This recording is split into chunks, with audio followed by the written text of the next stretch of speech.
puji namanya.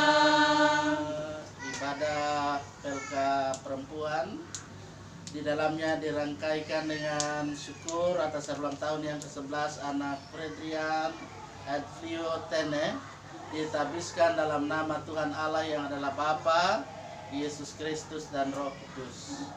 Amin. Silakan duduk kembali. Saya lagu nyanyi dan bersorak. Yesusku penyelamatku, tiada yang seperti Engkau.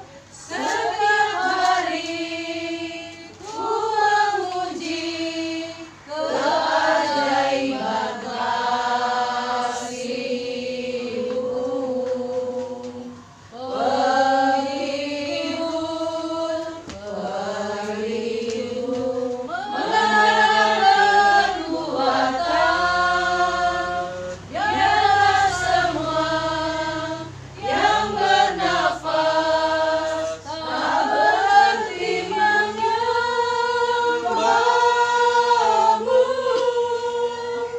Nyanyi dan bersoraklah baginya, puji dan hormat kuasa bagi Raja. Gunung tunduk, laut bergelora, mendengar nama-Mu.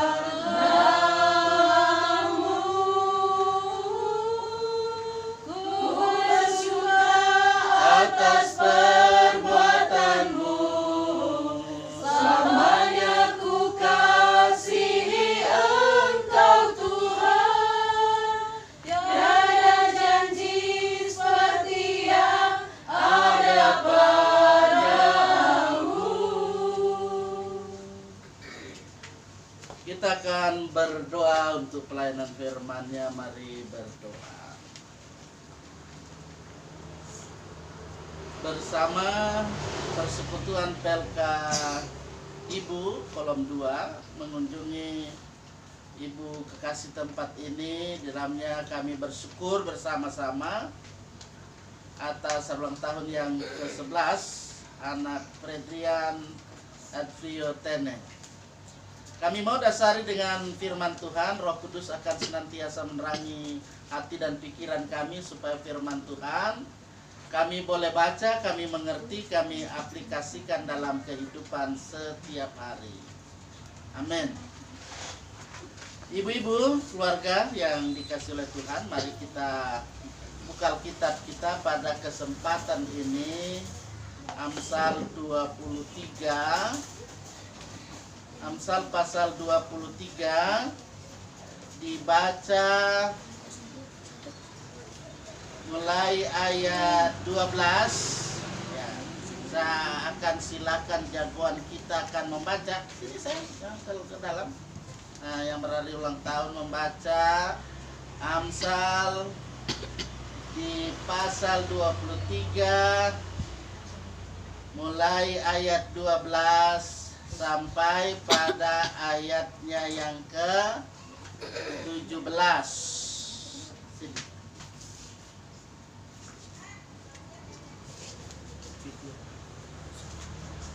Baca. Kasih kuat, senyari, dengar oleh ibu yang disini.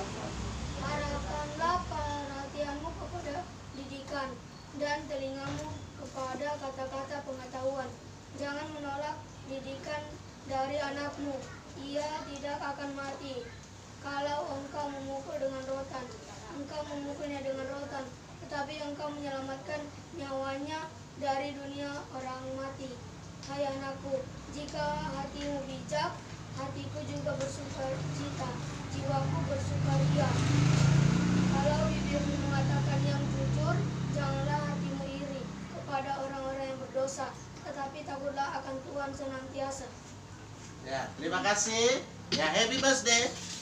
Iya, umur panjang, sehat walafiat Tuhan berikan buat yang terkasih anak Fredrian Advio Tene. Luar biasa ya. Saya percaya anak ini punya Aiki luar biasa ya, dia ketika dididik ya, dibina di bawah asuhan ibu dan ayahnya. Nah, karena waktu yang lebih banyak ada pada ibu dan ayah, keluarga. Selalu saya mau tekankan di situ supaya kita sebagai ibu ya, walaupun bukan basic sebagai guru ya, bagaimana caranya mendidik itu pasti sudah diaplikasikan, diterapkan dalam kehidupan keluarga ya. Begitu juga ibu yang ada di sini, saya pastikan bersama Bapak ya, suami tercinta juga demikian. Karena apa? Gereja kalau dalam kaitan dengan ini selalu memperhatikan di dunia pendidikan, karena pendidikan itu adalah jendela yang bisa mengantar anak-anak melihat dan memahami bagaimana dunia luar, yang bisa dia belajar ya, dia bisa menimba ilmu pengetahuan. Dengan kemajuan iptek yang ada di era disrupsi saat ini, mereka juga terus belajar. Terkadang kita orang tua yang masih agak istilahnya masih gagap, nah, itu. Tapi anak-anak kita luar biasa, dia cepat sekali jari jemarinya, apalagi yang saya minta jadi kameramen saat ini ya, luar biasa ya. Ibu-ibu, Amsal ini kita jadikan dasar untuk perjumpaan kita dalam peribadahan kita saat ini, memperhatikan perikop kitab Amsal yang sudah dibaca tadi oleh yang berhappy birthday Fredian Edfliotene. Kita di sini memperhatikan syarat dengan pendidikan, syarat dengan pengajaran ya.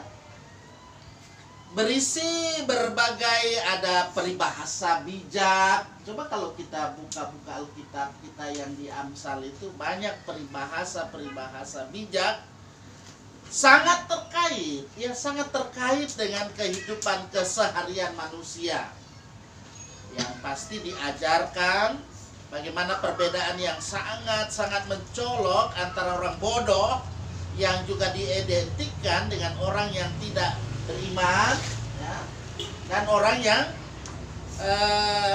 dalam kehidupan ini bagaimana dia memiliki kehidupan bijak yang beriman, itu akan beroleh berkat, menjadi berkat. Tetapi sebaliknya, orang yang tidak beriman beroleh apa yang disebut dengan malapetaka dan penghukuman. Jadi ibu-ibu tanamkan itu pendidikan iman Kristen kepada anak cucu kita ya. Karena saya lihat di sini sudah ada yang punya cucu ya.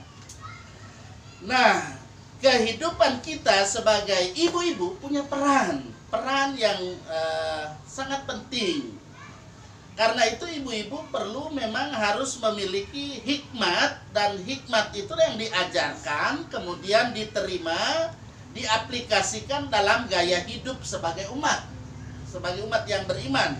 Maka hal inilah yang akan menolong setiap orang untuk dapat membedakan manakah yang baik ya. Sekali lagi kita akan dapat membedakan manakah yang baik, mana yang jahat, mana yang benar, mana yang salah, apa yang harus dilakukan sebagai kalau saya di sini berbicara sebagai ibu-ibu ya, kaum perempuan, supaya boleh melakukan apa yang dikehendaki oleh Tuhan, dan jangan sampai kita melakukan apa yang tidak diperkenankan oleh Tuhan. Kita harus melakukan apa yang diperkenan oleh Tuhan. Nah itu.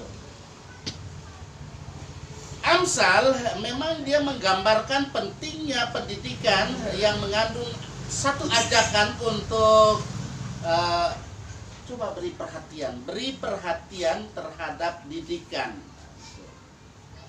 Ada kata-kata pengetahuan, kemudian hati yang bijak ya.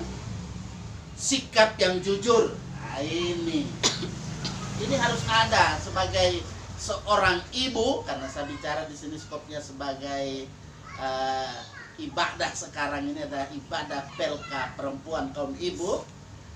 Ibu-ibu punya perhatian terhadap didikan, kemudian pengetahuan, hati yang bijak, kemudian sikap yang jujur. Nah, itu harus ada. Kalau tidak ada, ya itu besar kemungkinan anak-anak tidak akan mendengar didikan kita. Tetapi kalau dalam proses mendidik dan mengarahkan, ibu-ibu memiliki apa yang saya sebutkan tadi, di dalamnya ada tindakan untuk bagaimana mendisiplinkan anak. Ya, saya tahu kalau ibu di sini biasa beliau bercerita tentang bagaimana mendisiplinkan anak, ya, cara menggunakan gadget, jangan terlalu apa. Nah, itu. Ini ibu saya lihat punya kedisiplinan, ya, sehingga anak-anak bisa berhasil. Kalau yang berhari ulang tahun sekarang, kemarin itu juara berapa? Dapat juara dia. Juara berapa kemarin? Di sekolah juara berapa? Juara 1. Nah, itu. Karena apa? Disiplin. Ya. Waktu dia menggunakan gadget, ya, untuk bagaimana dia belajar, ya, menguasai dunia maya. Habis itu selesai, dia belajar. Tapi terkadang kan kita terlalu demokratis sekali, biar nanti dia belajar sendiri, sehingga anak-anak biasa, berhenti, wah baru saja, padahal sudah dari tadi, berarti tidak jujur kan. Nah, makanya harus ada kejujuran yang harus ditanamkan selalu. Selanjutnya, ibu-ibu, ayat 14, mari kita lihat ayat 14, coba baca bersama. 1, 2, 3. Engkau mengumpulnya dengan kebenaran, tetapi engkau menyelamatkan nyawanya dari dunia orang mati. Ya. Disebutkan di situ bahwa memukul dengan rotan itu punya makna menyelamatkan nyawanya. Coba kalau kita kasih biar dia jalan, terus di situ ada jurang, lalu kita tidak bilang stop di sana. Kalau kita pukul dia, berarti dia tidak akan terjerumus di jurang maut. Nah, tapi jangan juga terlalu keras sebab pukulnya, nanti bisa bengkok kaki. Karena itu ada undang-undang pendidikan juga. Sekarang kalau memelototi anak saja sudah kena pasal itu guru. Bilang sudah pelecehan terhadap anak didik, peserta didik. Sehingga anak-anak sekarang itu kalau ditegur, dia bertemu dengan gurunya bermain. Kalau dulu kita ketemu dengan belum ketemu masih di pohon mangga atau apa di sana. Kita usahakan supaya jangan ketemu langsung, cari jalan lain, jangan pintas. Kalau sekarang, halo, itu dia. Tapi itu demokratis karena kurikulum yang ada sekarang adalah kurikulum merdeka. Nah, itu Mendiknas yang sudah mengeluarkan itu. Tapi itu metode mendidik anak. Namun perhatikan ibu-ibu yang saya kasih dalam kasih Tuhan, memukul dengan rotan itu dalam pemahaman bagaimana menyelamatkan nyawanya. Namun kata rotan di sini tidak bisa dipahami dengan satu tindakan kekerasan tanpa hati, tanpa niat baik, apalagi tanpa perikemanusiaan. Ya. Ada kan kota laluan lah, ya. Apalagi DP anak tiri lah. Sehingga ada lagu Ibu Tiri hanya cinta. Nah itu kan ada lagunya itu. Tapi ada di sini Ibu Tiri. Mudah-mudahan tidak sekejam itu ya. Siapa itu yang di mana itu di Jawa itu, sehingga ada dia punya kesaksian di mana dia disiksa oleh ibu tirinya yang sebenarnya tidak semestinya seperti itu. Nah, itu sudah melanggar undang-undang ya, bahkan sudah masuk ranah Komnas HAM lagi, hak asasi manusia dan seterusnya dan seterusnya. Kata kemarahan, ini itu berarti ada kemarahan, ya, ada marah. Misalnya oma atau pada cucu marah, agak kencang suaranya. Bukan berarti pakai rotan, itu hanya kiasan, ya, bukan cuma oma, siapapun, saya pun biasa begitu. Suara guntur biasanya itu, kalau tidak didengar, gitu. Kuat suaranya.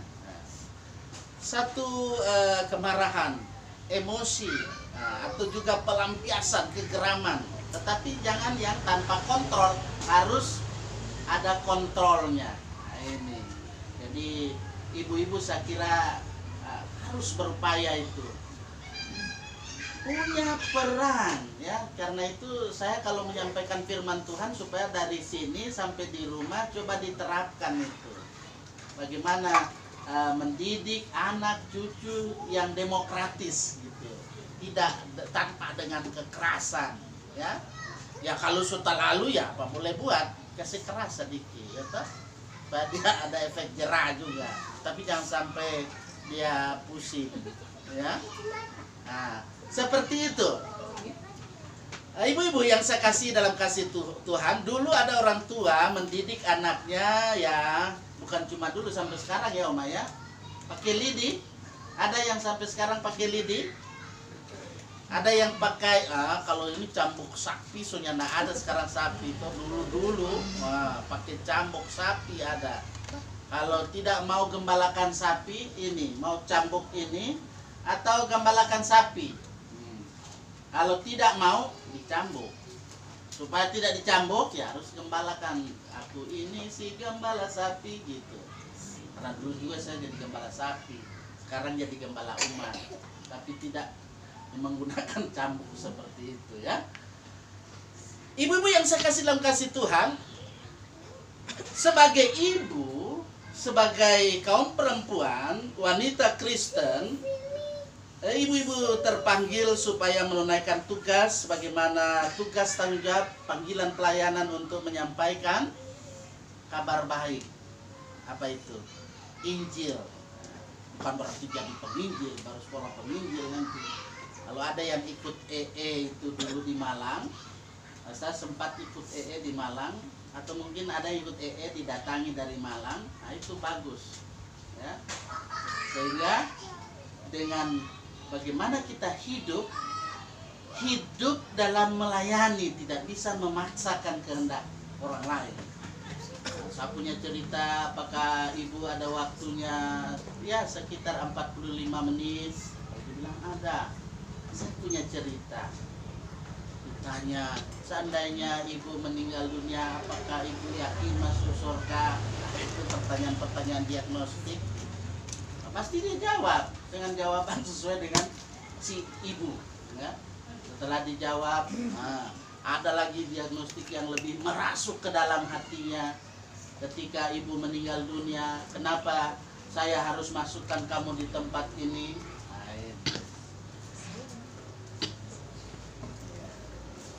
Lanjut. Jadi ibu-ibu tinggal singkat lagi, ya. Supaya jangan yang baru sampai sok kalah. Nah, jadi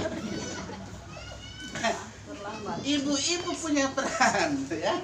Peran, ya, bagaimana ibu-ibu sejak dini, ya, menanamkan, mengajarkan kepada anak-anak kita, cucu-cucu kita yang sudah punya cucu, ya, agar kehendak Tuhan dan juga harapan benih-benih Injil itu yang senantiasa sejak dini, sejak kecil disampaikan, sehingga dapat membentuk kualitas. Nah, itu pasti semua ingin punya kualitas, ya. Tidak hanya banyaknya saja, tetapi tidak hanya kuantitasnya, tetapi kualitas. Kualitas iman itu akan mempengaruhi kualitas hidup anak-anak kita yang adalah penentu masa depan keluarga, masa depan gereja. Nah, itu. Kalau orang bilang cuma beranak-beranak jo, tidak ada diperhatikan, ya toh? Tapi harus selalu diberikan perhatian. Nah, kalau dulu bilang banyak anak banyak rezeki, sebenarnya sampai dunia sekarang itu berlaku. Coba kalau sudah tua pasti anak-anak yang akan bisa apa? Menyayangi kita kalau dia sudah dididik sejak dini, itu pendidikan iman Kristen. Tapi kalau nyanda ya nanti kita ditaruh di panti jompo. Supaya tidak ditaruh di panti jompo, ya dari sekarang ibu-ibu punya peran, ya. Saya selalu katakan peran mendidik supaya anak-anak kita itu punya kualitas iman. Dengan kualitas iman itu mempengaruhi kualitas hidup dalam diri anak-anak kita. Dan tanamkan saja pengetahuan saja. Kalau cuma pengetahuan saja, tidak ada sikap bagaimana dia punya moralitas, mentalitas terhadap orang tua, terhadap saudara bersaudara, terhadap teman, ya itu harus ada. Sehingga dia tidak merasa hidupnya ya sudah so oke, bisa hidup biar cuma sendiri. Pada prinsipnya manusia tidak bisa hidup sendirian, terputus dengan orang lain. Dia selalu butuh orang lain. Dalam kehidupan ini, contohnya saja kalau mati, siapa mau kuburkan? Diri sendiri. Nah, kecuali kena likuifaksi kan lalu tak kubur sendiri toh. Tergenapilah firman-Nya. Biarkanlah orang mati menguburkan orang mati. Jadi orang mati itu dia menguburkan dirinya, ya, di tempat di mana ya dia dikuburkan, kita tidak tahu, ya. Tapi yang ditahu di bagian Petobo sana, di mana lagi? Laroa. Kemudian di ya Denoge itu, kemudian di mana? Pantai yang di apa itu juga ada apa yang di tenggelam. Ya. Nah, itu contoh-contoh dalam kehidupan kita. Kita tidak bisa memutus mata rantai kehidupan ya seperti ini. Kehidupan dalam persekutuan sebagai persekutuan pelayanan kategorial kaum ibu, kaum perempuan. Sehingga dalam hidup ini, dimanapun kemanapun kita pergi, beritakanlah kabar baik itu, evangelion itu. Bukan berarti kita harus jadi penginjil, tetapi bagaimana lewat sikap, lewat kata-kata kita supaya mencerminkan kehidupan yang memang mewarnai bagaimana hidup sebagai kaum perempuan gereja, ibu-ibu gereja, seperti itu. Tapi terkadang memang ada yang terlalu angkuh, terlalu sombong, tapi jangan tiru yang seperti itu. Marilah dalam kehidupan ini kita senantiasa mau hidup dalam ketaatan, kesetiaan kita kepada Tuhan yang memanggil kita sebagai kaum perempuan, punya peran sebagai guru. Bukan nanti SPD baru dibilang nanti bisa jadi guru. Di rumah itu ya seperti yang saya katakan, ibu-ibu punya peran di dalamnya, oma punya peran di dalamnya. Tuhan akan menolong kita, Tuhan akan memberkati kita, sehingga generasi kita memiliki generasi yang berkualitas. Mari kita sambut dengan pujian kita kepada Tuhan, dengan syair lagu yang ada pada kita. Aku hendak bersyukur karena ini adalah hari ulang tahun. Yang ganteng tadi sudah membaca kita. Aku hendak